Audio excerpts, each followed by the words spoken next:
Welcome to Variant Edition, your source for comics and comic culture. I'm Mike. And I'm Nick. Now, some of you might be thinking, this is kind of a different setup than what you're normally used to. But... well, we decided we wanted to try something different. Everyone said that they like it when we had discussions in the episodes. But, lately we haven't really had a lot of time to do discussions. Yeah. We have a lot of interviews, reviews for the comics, the news. Bunch of con stuff. A lot of con stuff. So the con stuff has really been eating up a lot of our time, as everyone's been complaining about. This is true. Yeah. And looking forward, we knew that we wouldn't have any time to do discussions in the shows again because of all the con stuff. We've got enough interviews to last, the rest of the year. Yeah. But we love discussions. And you love discussions. So we're going to have a discussion. Yeah, so it'll probably be maybe every other week or so. We'll do a special discussion-only show.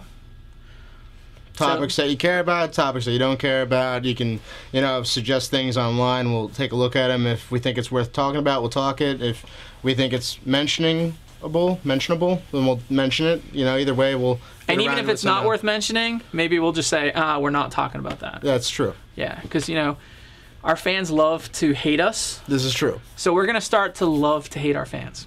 Nice. Yes. I'm kind of beating you guys there. Yeah. So I think I have that one right now. But yeah. So our topic of discussion. What's the first topic? Today we are talking about comics for kids. Companies that are out there right now are not focusing their attention on bringing in new readers into the medium. Now, I'm not just talking about dumbing down Spider-Man and making it kid-friendly. I'm talking about, bringing in kid-friendly titles that haven't been licensed yet by any comic companies. One example of this would be, of course, Harry Potter. Well, because let me jump in for a second, because I think at the New York Comic Con, I think this last time and the time before, Bob Wayne, who's a big deal at DC, almost acknowledged the fact that the comic base right now is older people. Not older people, but 18 and above, 18 to 35, not even 35, I'd say almost like 25 to 55 with disposable incomes. This is true because those of us who have disposable incomes happen to be in that range. Exactly. I am under that age. Yeah, but so you're kind of like in the 18 and up. But so they realize that's their core market. We're going to push everything to them. And we'll put out some kid stuff just for the hell of it. And of course, what's the problem with this? But we're all eventually going to grow old and die, and then you're going to lose all your income. So why not bring kids into the medium? Exactly. So you have pre-written stuff, whether that be something as god-awful as Harry Potter or Eragon, and why not make it into a comic book? Yeah, because look how successful the Dark Tower stuff has been. Look at how, Dark Tower which is now... no one read the book, and then the comic book came out, and now everyone's going to read this book. Yeah, because I can say personally speaking from, working at the comic store, that even people who don't read the Stephen King novels are picking up the comic. Because we like the medium. Right. And then we're getting tons of people from outside coming in to read the comic. Now, some of those people are picking up comics, some of them aren't, but they're getting used to the medium. And you got to admit, a lot of these people had never probably ever read a comic since they were, 6 years old. That's true, because most of them grow up and then they're not allowed to read comics anymore. They say comics are for kids, and I'm going to read novels from now on. And that's fine and well, but why not license out the title? I just keep bringing up Harry Potter's because it's easily the #1 kid book out there right now. So if you were to take a pre-written book like Harry Potter, not even have to worry about filling it with too much with dialogue, tag the writer J.K. Rowling on board and combine it with a great artist, and what you have is a kid-friendly, comic-oriented book that's going to bring in future readers. Well, actually, I think a better move for that, like you guys are talking about Harry Potter here, it's just like one of the things that Harry Potter has done that it has opened up a lot of people's eyes is these movies made kids read books. Kids don't read anymore. This is true. They play video games, do other things. But these movies, and it's sad that it has to take a movie to get an entire country of kids to start reading. But I mean, the idea of just taking those existing books that they've already owned, read, and seen movie adaptations of, and making a comic adaptation of that might be a bit much of once again redoing something. But if you take like side characters from the story, I think that would be cool. That's exactly like what they did for Dark Tower. Yeah, I mean, I don't know. There's all this stuff between the stories, and I don't know that much about Harry Potter, but there's got to be stuff that maybe even was referenced in the book Exactly. but And they never actually, went like, over. I don't read Harry Potter. Actually, I went to see the first one and I walked out after like the first 45 minutes. It just didn't do anything for me. But that one guy who Alan Rickman was in the movies, if they made like a comic Professor series, Severus Snape. if they made a comic series of him like before Harry Potter came to Hogwarts and like all the crap that he was up to, even I would read that. Yeah. I mean, he was a pretty cool character. He would actually be one of the best characters to do it. See, I actually read all the books yesterday in preparation for the show. It took me 24 straight hours, and that's why I'm Damn. kind of cracked out. But I have read all of the books to date, and I'm now looking forward to the next book because, unfortunately, I got suckered into it. And it was a kid-friendly book. I picked it up to read it for the show. This is like a little prep, and next thing you know, I'm reading all of them. So I spent my entire day at Barnes & Noble. So let me ask you something, not to jump in here, but those books aren't dumbed down. They're not dumbed down at all. I mean, some of the Latin is dumbed down, and some of the way she writes is kind of stupid. But Nice. And I say that with, it's stupid, but it's designed for kids. Right. Yeah. So it's going to be here's, dumb. See, Yeah, here's they one can of the just- problems that I have with some of the, kid books that are out there. They're kid books. When I was a kid, I read comics. I didn't Yeah. read kid books. I read the X-Men. I started reading G.I. Joe, but that was just because, when I was really young. But then when I started wanting to read real comics, I read the X-Men. And I was still, probably still would have been in that category where if I'd have walked into a comic store now, like, oh, here, read this Marvel Adventures book. Or they give you Teen Titans Go or something. Yeah. Yeah. The Batman or Batman Adventures. Strikes or whatever. And Whatever that like, comic is. and I'll say I love reading those books now because they're just nice told in one kind of stories, but they are they're not like they used to be. They used to be really dumbed down. Now That's true. they're actually pretty good. They're Now, approaching kids with a way of saying, we know you're not dumb, which I agree with. Kids aren't dumb these days, no. And there's no reason to dumb down books that much. Now, Harry Potter is supposed to express many different kids, and back to the side story things, there's multiple characters inside those series that are doing things that's not focusing on Harry Potter. They can easily write series about. You can easily go back and do prequels to everything that's going on, the whole, first incarnation of this incarnation of the Order of the Phoenix. It's kind of like incarnation, but incarnation. And you can, there's a lot of backstory you can add to Yeah. it. There's a lot more explanation you can do with things, and no one's taking advantage of it. Yeah, 'cause I'm sure it would be expensive, but you'd make back money tenfold. exactly. Yeah, So, I mean- the question is, why isn't it being done? I don't know, because like what we're just saying here, once again, it reminds me of another comic series that's out there. What Dark Horse did with Star Wars.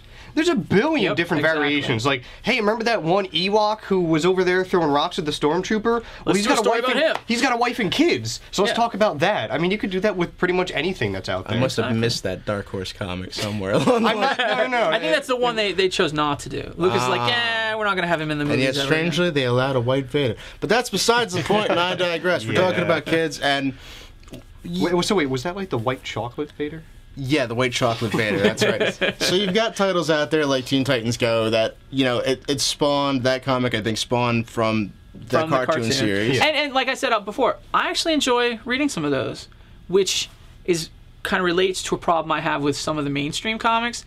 Every comic is 6 issues. You pick up a book, you're in the middle of a story. When I was younger, everyone talks about, well, when I was a kid, everything was better. But even when I was younger, stories were written a little differently. Each story, while it may have been part of a larger story, still kind of pretty much had a beginning, middle, and end. So you could pick up issue, 289 and not be completely lost. And if you were lost in the good way. Like, hey, this is cool. What went on before this? Yeah. That's what you pick a up buddy of issue mine at work is 4. going through. Yeah, right you now. pick up issue 4 of New Avengers, and you're like, this is kind of interesting, but they just spent 4 issues with these, 4 pages with these 2 guys talking to each other. Where the hell are they? Yeah, it's very hard now to pick up a comic that has been out there forever, whether that be X-Men or Superman Action Comics or Batman, whatever. Yeah, pretty much any of the big titles. If you Yeah. pick up into that book, you're coming in the middle of the arc. You're gonna be lost. You got to pick up the back issues, and even then, sometimes that's not even good enough because they make references to things that happened like 50 issues ago. Yeah. So you have to know, like cross-reference it. So it would be nice to pick up a comic for a change, whether or not that's a kid-friendly book or not. Just a comic out there that you can actually just pick up and say, "Oh, I'm jumping into this story now. That's awesome. How did they Yeah. get here? Okay, And- 1 issue back. Great. Now I'm And on you're not track." just making it kid-friendly, you're kind of making it new reader-friendly. And, it's possible to be done. Yeah. I read Invincible. Invincible is a fantastic book. And you can pick up almost any one of those issues and just kind of go. That's true. That's what I did. you know? And then you want to go back and read more because you're like, hey, this is really cool. And that's also true. That's Yeah. exactly what I did, because I came in like issue like 23 or something. I was like, wait, okay, hold on, time to backtrack here. But you find weren't out all completely the- lost. You still got a good chunk of enjoyment Yeah. picking up issue 23. You know, you pick up some random issue of, you know, the Avengers or I keep God, picking on yeah, the Avengers. If you or, were to pick you're up the absolutely Avengers now, lost. you'd be you know, or I have a lot of people saying like, you know, Uncanny X-Men. Oh, it's in the middle of this big huge arc, and That being I'm gonna Yes, wait for till it's example. over. you Yeah, that's know? why I don't read most of those things, because it was getting to like the ass middle of this thing that I have no idea what's going on Yeah. and no history between these characters. Yep. So I think that making comics new reader friendly would sort of make it kid friendly. If you control the violence a little bit in them, not to say that violence in the media causes anything, because everyone knows it's stupid, but if you made it a kid-friendly book, one, just to get kids interested into a series, whether that be revamping an X-Men line, or like, you know, Ultimate Spider-Man picked up a whole new group of Yep. kid readers Yeah. because Ultimate Spider-Man movie came out, everyone wanted Yep. to know more about Spider-Man, kids went to comic shops, picked up Ultimate Spider-Man, which they released perfectly.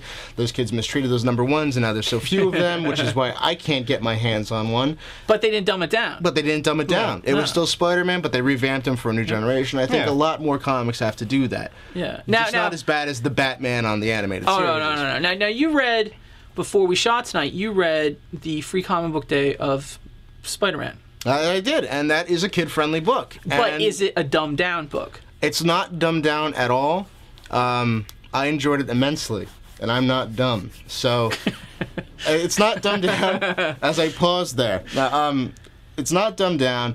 The artwork's fantastic. The writing is great. The only thing that would confuse people would be there's a second story in the end, which is tagging on the what you're going to see in the Civil War. You know, Spider-Man Right. going up against Iron Man, and Spider-Man broke the rules and all that stuff. So that's a little awkward. But the story itself it's all right. They mention it briefly, maybe once or twice, about him being a vigilante and breaking the law and everything. And there's these new superheroes, and somehow Mary Jane is a superhero. What? So that was a little awkward. But other than that, no, this was a great, solid read, kid-friendly, just a new book that you could pick up on, and you can, you know, this would spark your interest again into Spider-Man if you hadn't read Spider-Man for years. Yeah. And I think maybe if, you know, but then again, I love stories that are long, continuing stories. So Oh, there has to be a everyone good does. mix, you know. But I think now here's another thing that I've been thinking about when we talked about this whole let's talk about getting kids into comics and why aren't, you know, companies doing more about it. I think everyone's just realized, hey, manga is huge. Yeah. Manga's huge. We got this nice, huge market. We can hardly do anything, and we get all this money from it. And girls. Oh, great. Now, Marvel did something sort of interesting. Runaways kind of taps into that market a little bit. And it's not a manga. It doesn't look like manga, because you say manga, most people think, ooh, you know, think black Dragon with big Ball Big eyes. eyes, no nose. Yeah. Yeah. But the stories in Runaways, you know, Brian K. Vaughan's an excellent writer. They were captivating. They were about young people. The young people acted like kids. They didn't act like some adult was writing, Yeah. thinking what kids sounded like, kind of thing. And that's what kids, because I got people from all ages who come to the store get Runaways. Like, perfect example. So one guy comes in, gets it. He's like, oh, this is kind of cool. Comes in a couple days later. Oh, you got any more? My brother read this and he can't. He's killing me. I had to come back to get it today. I couldn't wait for it. And his brother came in a couple weeks later, and you know he was like 12 years old or something.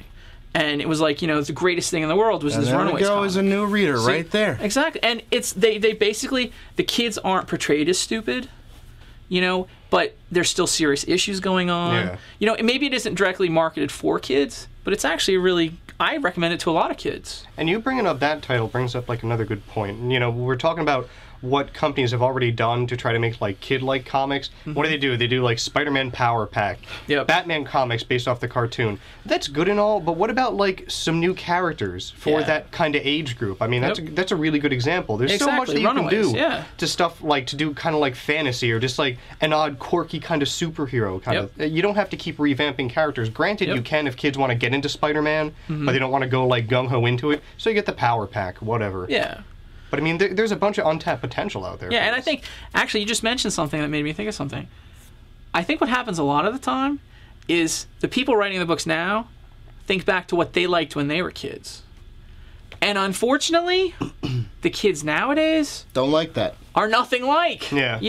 some 40-year-old guy. They don't like the same things. It's the same thing, like, you compare, like, women now who grew up with Barbie compared to, like, 8-year-old girls who have Brat dolls now. Yep. Teach you...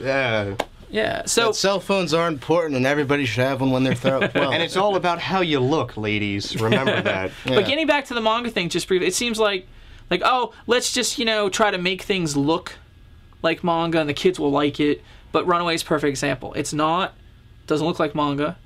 They put it out in a little digest. People loved it. It taps into that market because it's just well written. Huh. And I think that, they'll think, oh, we need a youth segment, so let's publish some manga. Let's publish some kid books. Let's take some books that are good for, cartoons that we have and make some kid books. And, for the 5, 6-year, 7-year-old kids, that's good. Teen Titans Go has its place. Batman Strikes has its place.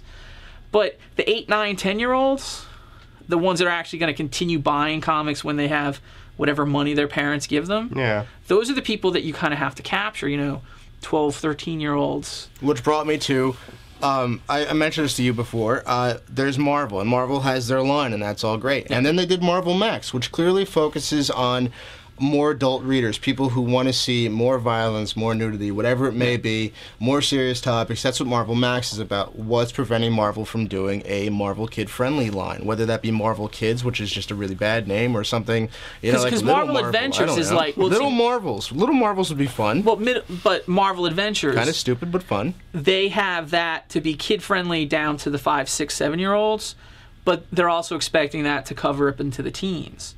Yeah, which it ain't. But it's not, because But then again, I feel uncomfortable. Which, by the way, sometimes. any teens, go back and read Ultimate Spider-Man. Not just because I'm a fan of Spider-Man. Oh yeah, no, I mean Ultimate Spider-Man nails it on the head for you guys. That definitely is, and I mean, if they could just make more books like that, because in Ultimate Spider-Man, all it was just like Peter Parker being your every average day kind of high school student.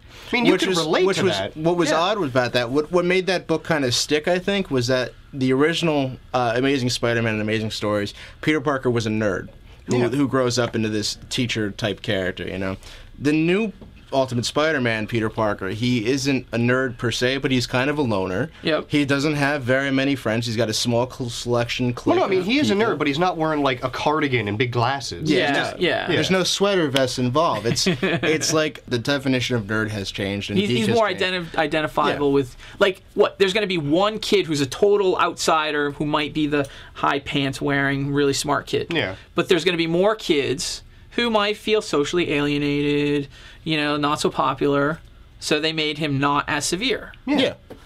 And it just worked beautifully. They introduced a new art style, I felt. It was just a much-needed revamp. They didn't dumb it down. No. They kept it for, I'd say, your average 18, 19-year-old, but kids could follow it. And that was what made that comic book stick. Yeah. Oh, yeah. And I keep coming back to this idea that the kids' books are almost like so kid-friendly. They're for the 6 to 10-year-olds, whatever it is. It's like the Power Pack versus Mr. Bubble. Yeah, Exactly. I gotcha.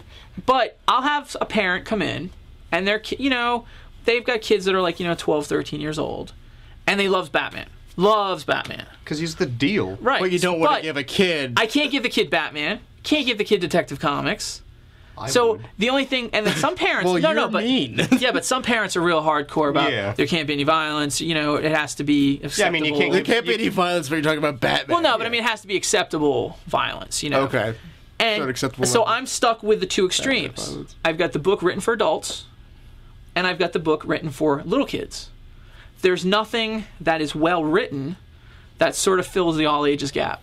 See, people think all ages means for kids. But speaking of a Batman book for all ages, I would go with the Superman Batman comics. Those are pretty Close. Yeah, close. You can pull it off. They're safer. But I mean, like a consistent Batman title that's just, no, you're lost. There isn't. And you'd be stuck most titles.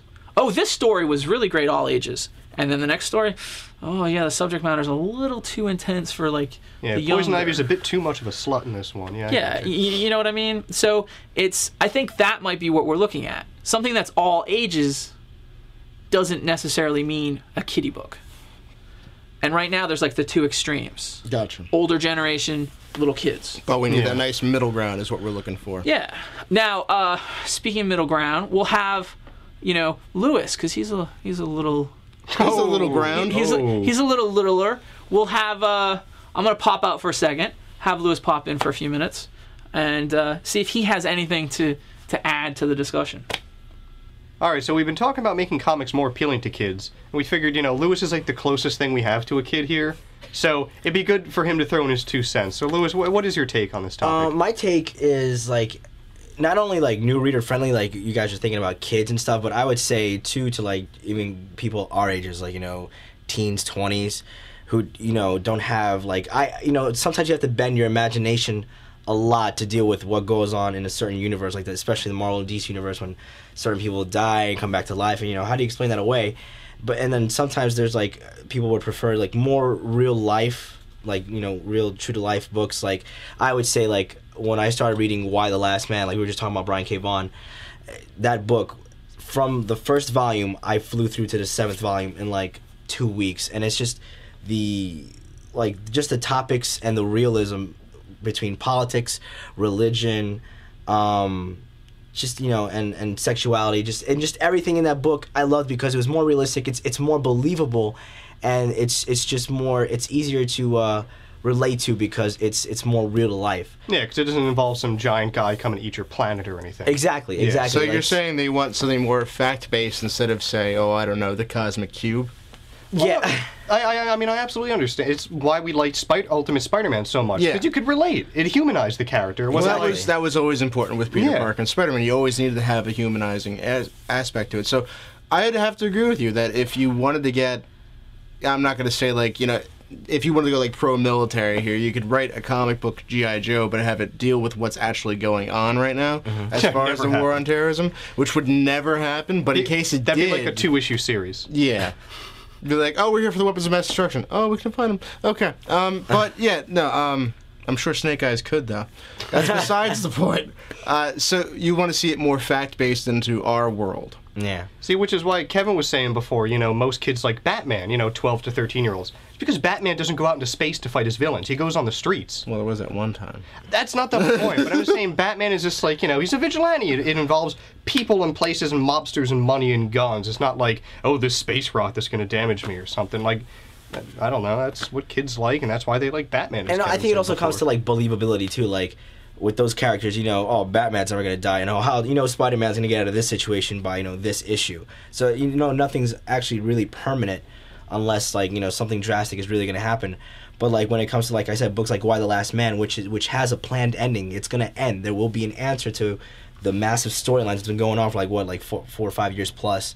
Like, there's going to be an end to that, and, like, when that does end, it kind of sucks, especially for a new reader, to be like, wow, man, that was a great book, and I don't think, there'll be anything like that I can read again. But then again, now they're going to, like, venture into, like, other aspects besides, like, the fantasy world of, like, Marvel and DC, and just be like, I wonder what Vertigo is trying to get going on, or Dark Horse, and, anything I could like that was, like, Y: The Last Man, but not really exactly the same thing. Like, there's always, like, there's the believability and then, like, the reality. They can really balance it out, whereas, So you're saying in like the fantasy universe, superheroes? Huh? You're kind of saying like get rid of the superhero storyline so much and focus more on like a personal drama between a couple characters. Yeah, like the the happy accidents. Like what's going on with many independent comic books that are out there currently. Yeah, exactly. Like instead of like the whole happy accidents or I got my powers like this. What about like books like DMZ that take like post post 9/11 world or post just really heightened sense world, and it just focuses on certain characters and just like real life people. It's just instead of just like how the superheroes feel about what happened on 9/11 or about Cap dying or about something like that. We just switch over to something like that where real people are dying and how it affects real people in like real situations. Gotcha. Interesting tidbit of information. All right, so now we're going to swap out with Kevin again, right? I think so. Yeah. All right, so I think Lewis made some really good points on being new reader friendly. Yeah. Not everybody is crazy about superheroes. Yeah. I mean, the superheroes that people are crazy about. So basically kind of factual. Yeah. Sorry to cut you off. That's all right. And that's why I think, going back to Mike's original point, and mine about the Dark Tower stuff, Harry Potter comics, why don't we have them? That's an excellent point, because, they are making, Harry Potter movies, Harry Potter t-shirts, Harry Potter action figures, Harry Potter theme parks. Yeah, kids don't like superheroes. J.K. Rowling, you like money, right? Yeah, you like everyone loves money, so she could easily license that out. So what we've decided today is that if you want to bring in young readers, you got to make them kid-friendly. You should grab licensing rights from books that are already popular. If you're looking for like the in-between, like 17 to like 22-year-old, base it on facts. Give us something that's non-superhero from a major company, Or just don't dumb it down. Just don't dumb it down. And if you Don't dumb down comics. And if you do superheroes, stick with vigilantes instead of like Vigilantes mysterious are likable. powers. Everyone loves vigilantes. So that's our discussion for this wonderful episode. And if you guys like the discussion, you can hit us up on the forum or on the website, place comments. You can send us email, fan mail. And of course, this is going to be probably one of our most interactive bits of fan mail. So Yeah. if you have a topic that you want to have discussed, you can even send us your topic and then even like a statement that you want to make about it, and Yeah, we'll we read can it, comment on that. and then shoot from there with what we got, and then Yeah. always hit us back and say like, oh, you totally screwed up my idea, or 'Cause, I mean, oh, hey, you got it right on. Because after a couple weeks of doing this, we're going to run out of topics. This is true. We're going to need your help. So yeah, so this whole feature right now, this third episode is going to end up more on you guys than on us, I'd like to say, because we can't do it all, but we really like your help from our fan base, so just give us a shout, let us know what you think, and Yeah. hopefully we'll keep doing it. And of course people are going, but you're already doing 2 shows a week, are you sure you can handle a third one? Yeah, we Well, got to say to that, change the record, okay? Yeah. We're trying to do some more stuff for you so that it works out better. I mean, this is going to be a nice added bit. It makes us more in with the people that watch this. They're going to hear their topics that they want to hear from us. So be patient. and Good we're things running come. and of course we're running on pure ambition, so we're gonna be ambitious, we're gonna do that third episode. Yeah, and I mean, I'll address this. We've had some hard time with our half-hour episodes coming out on time, and that's just because we shot so much damn convention footage that I'm still encoding that stuff. Which I think in the future we'll have a set amount of tapes. Be like, okay, like every camera's got 3 tapes, And that's it. You yeah. know. But Fill up an hour and a half, you're done. It's like But- we gotta cut back on the Blue Beetle interviews and Yeah, like name yeah, things. yeah. Oh no, that was fun, but Well, yeah, No, we Too- talk too much too much about Blue crap. Beetle. Yeah. Not enough Ooh, Power I love Girl. hearing myself talk. But no, to just address anyone before you can start complaining. By the time this is out, we're going to be somewhat back on schedule with our variant edition, half-hour episodes. The Tuesdays, we've been hitting those. Oh yeah. Easy. We've been hitting those. That was like step 1. Step 2, getting the regular variant editions back on schedule. Step 3 is doing this, and we're only going to do this like every other week to begin so with. you might say it was like we had a plan over the last couple of years to pull this together, and now it's finally piecing itself It's together. happening. Yeah. We had the plan. We just didn't know what it was. Yeah. Now we do. Now we do. So, hit Drop us up us on a the line. website. Drop us an email. Let us know what you think. And of course, you can watch us on variantedition.com for your best downloaded footage. You Yeah. can see us on VO on VO, Google which Video. is very, very happy with VO's quality and everything. Especially They've been- for our site. I mean, that Oh, thing it's downloads in beautiful. like 2 minutes. Yeah. That's true. Oh, it's great. They've been very good to us. And Google, YouTube, And live of course, video. the great news. The great news, we've been saying all along, you can watch us on Akimbo because we're going to put those old episodes on, but we finally got our Written video permission. to match their video. So, like, this episode might be one of the very first things that goes up live on Akimbo. Pseudo live on Akimbo. Nice. Live recorded. So if you're watching us on Akimbo for the first time, check out the show. Yeah. But yeah, so this was it. You can watch this on many different facets, as we said before. Yep. And that's it. That's our discussion. And hopefully you guys will drop us lines and tell us, hot topics that you want to hear about, and we will totally hit them. All right. Catch you later. Thanks for watching. That one really was.